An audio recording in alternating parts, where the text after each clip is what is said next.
Hello, everyone. It's me, Lewis. Welcome to episode one of Alternative Healing. I am here with my friend Agatha and teacher. She has taught me quite a few things about cupping. So, welcome, Agatha. Oh, happy to be here. Good. So, tell us a little bit about yourself. Sure. So, the way I'll start with cupping, All right. right? So, I came when my mother came to this country. She would teach us how to cup because whenever we had a fever or a cough or anything going on, the first thing she would do was cup us all in the family.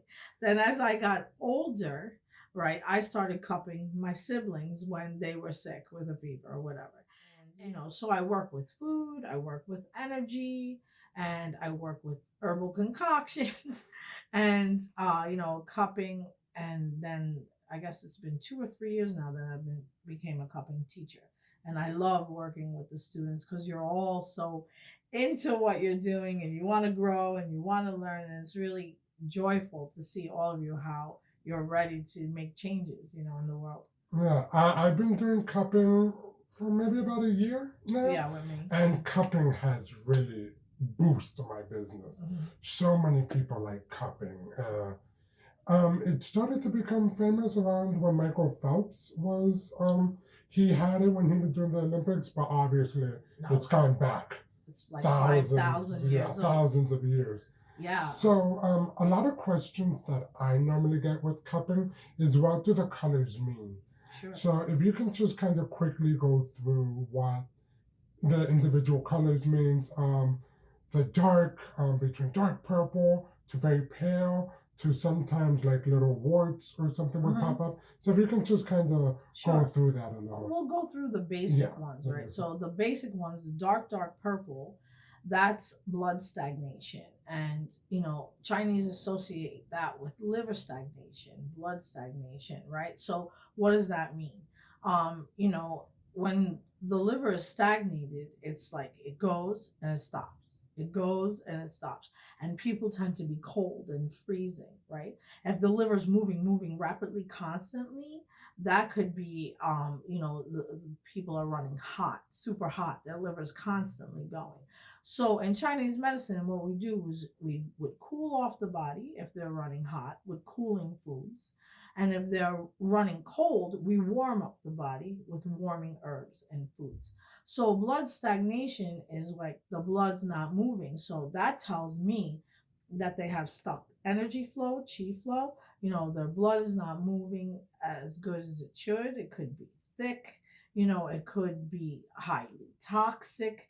They're eating a lot of processed foods.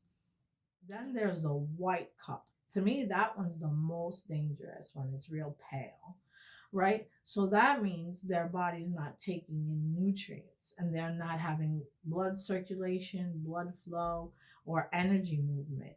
So they could be very weak, they could be anemic, or they could be suffering from fight or flight. So it's rest, digest, or fight or flight. When you're highly stressed, it's going to affect your digestive system because when we're stressed, we're not taking in nutrients. Our body's just not doing it. So I have to see why they're not taking in nutrients. Is it stress? Is it that they're just eating really bad food? Or is it that they're not digesting, they're not breaking down food? Sometimes you have to put in digestive enzymes, right?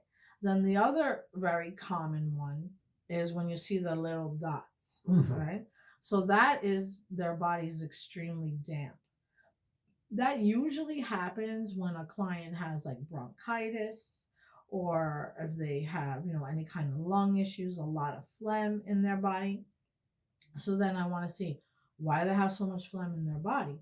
Well, sometimes cheese and wheat can cause high phlegm in the body, and so does meat if you're eating excessive meat. So, or it could just be like a cold, a fever, or something going on. Right then, I guess the other one that's not very common, but it happens, is blisters. And blisters are very important and they could be really dangerous. I've noticed lately most people have blisters because these practitioners are being taught the wrong way how to cup, or they just decide they're going to cup on their own. Mhm. And, here in America, everything's the deeper, the better. And they'll just pump way too much, on the cup. And then it causes blisters. And if you get a blister, you gotta let it heal on its own. You don't break it. You don't cause anything that could cause infection, and you never recup over that area until it's totally healed. Mhm. But it also could be that you're highly toxic, that there's something very toxic going on. I had a woman that came in, for an example, and I cupped her and she blistered right away. And I saw her eyes were watery and everything. What happened is she was purchasing a new home, and she got all this new furniture, and she was highly allergic to all the dyes and everything. So her body was toxic. And when she got cupped, all those toxins It was coming out. were coming out.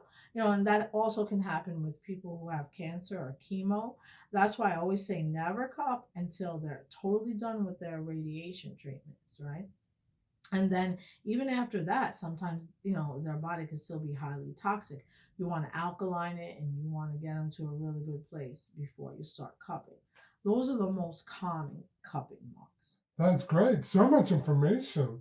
Thank you. You're welcome. So now we're going to do cupping on me. Mhm. So you'll explain it a little better, see what the marks are and whatever, and we'll go on from there. Sure, sounds Good. good. Okay. So right now we're going to do our cupping session. Happy and excited.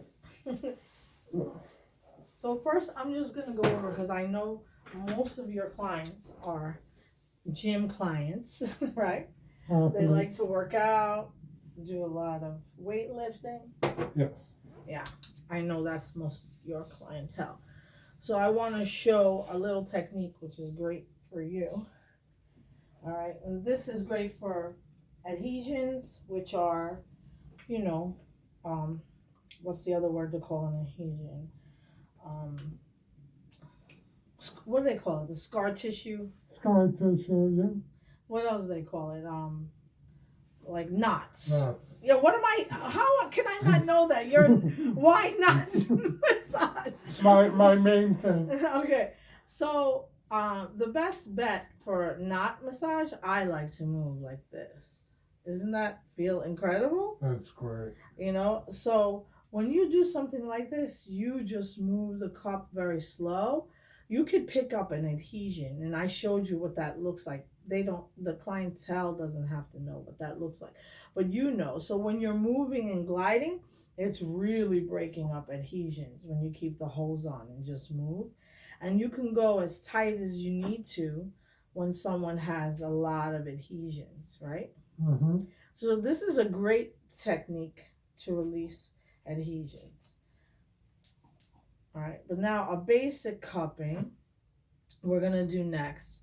But you see how this feels? Doesn't it feel great? It's fantastic. And it's helping you, because how hard did you have to work with your hands before you started cupping?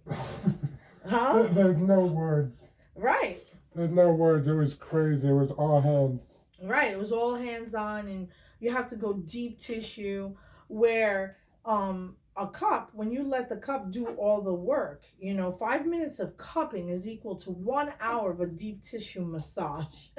5 minutes. So we're saving all our massage students' hands when we teach them how to have the cup do the work, So I always love to have the cup do the work, and go around. So that's great for adhesions and knots. And then now we're going to do just a basic cupping, where you put it on and I release. And I like to go negative, positive. He knows this. We don't really need the hose now.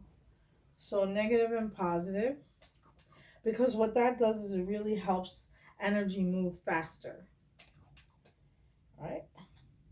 And then what we're going to do is leave this on. And then when the cupping marks come up, it's going to tell us, what's going on in the body.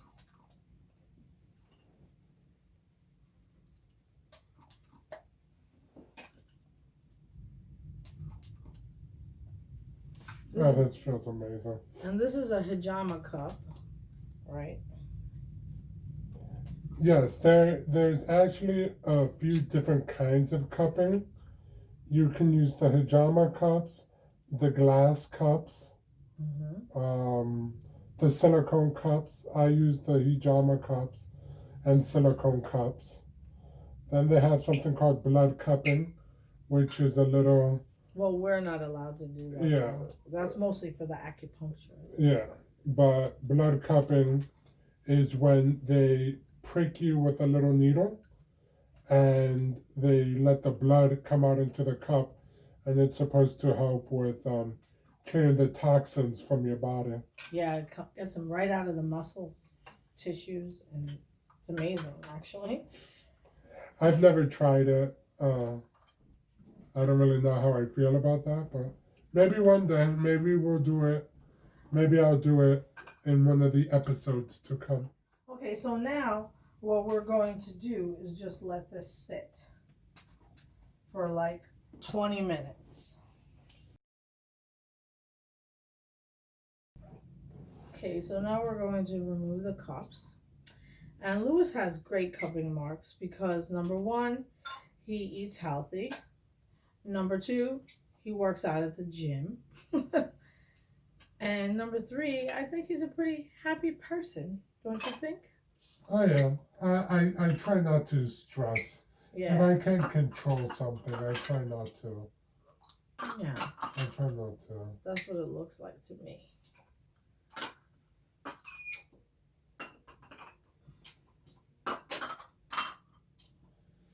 I always love cupping because after you get it done, it's like everything is just releasing. Yeah. It's like all that deep muscle aches are just like gone. Well, it's the myofascia, right? It really breaks it down very fast. I mean, it would take an hour to massage it, but just a cup in 5 minutes just really does a great job in the myofascia. So now we're just going to do a little cupping massage. I mean, this is how I like to do it. Just to get things moving again.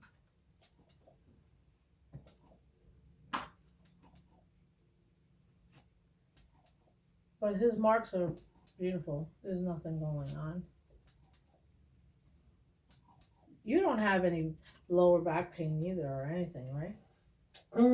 I think it's more of like a stiffness or like not really pain. It's just more of like everyday life and just like being hunched over, massaging people. Yeah. Sometimes.